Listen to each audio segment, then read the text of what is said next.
السلام علیکم ورحمۃ اللہ وبرکاتہ۔ ناظرین، استقبال ہے آپ کا ہمارے یوٹیوب چینل پر۔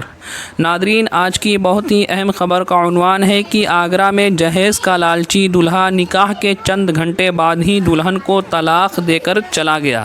جی ہاں ناظرین، اتر پردیش شہر آگرہ میں 3 طلاق کا ایک معاملہ سرخیوں میں ہے۔ دلہن اپنے شوہر کا چہرہ بھی نہ دیکھ سکی کیونکہ شادی کے چند گھنٹوں میں ہی دولہے نے دلہن کو 3 طلاق دے دی۔ اس بات سے دلہن کو اتنا صدمہ ہوا کہ وہ روتے ہوئے بے ہوش ہو گئی۔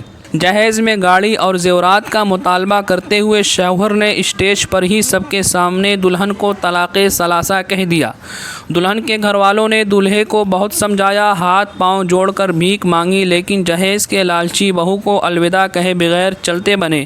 اس اچانک ہوئے واقعے سے دلہن فریق حیران و ششدر رہ گئے۔ دلہن کے بھائی کامران وارثی نے تھانہ تاج گنج میں مقدمہ درج کرایا ہے۔ جی ہاں ناظرین، آگرہ کے ڈولی کھر منٹولہ ساکن دلہن کے بھائی کامران وارثی نے بتایا کہ بدھ کی رات آگرہ فتح آباد روڈ پر یانشو گارڈن میں ان کی 2 حقیقی بہنوں کی ایک ساتھ شادی ہو رہی تھی۔ گوری بہن کی شادی ہو چکی تھی اور دوسری بہن ڈولی کی شادی آصف کے ساتھ ہو رہی تھی۔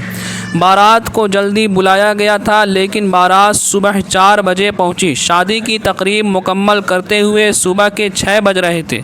شادی کی ساری تقریب ہو چکی تھی، جس کے بعد دولہا کے اطراف کے لوگوں نے کھانے پر ناراضگی کا اظہار کیا۔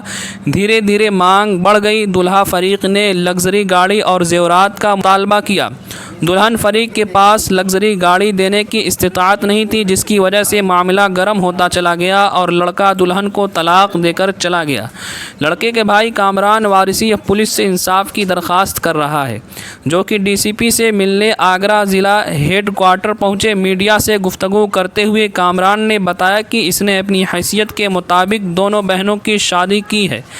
دعوت پر تقریباً 30 لاکھ روپے خرچ ہوئے، نقدی زیورات اور تمام گھریلو سامان دیا، لیکن شادی کے چند گھنٹے بعد ہی آصف کے گھر والوں نے جہیز میں لگژری گاڑی اور زیورات کا مطالبہ شروع کر دیا اور مطالبہ پورا نہ ہونے پر بارات واپس لے کر چلا گیا۔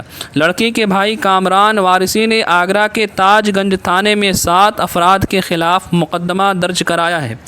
ناظرین، اس خبر کے بارے میں آپ کی کیا رائے ہے؟ کمنٹ باکس میں ضرور اظہار کریں اور ایسی ہی ملکی اور ملی سماجی خبروں کے لیے ہمارے چینل کو سبسکرائب کریں۔ والسلام علیکم ورحمۃ اللہ وبرکاتہ۔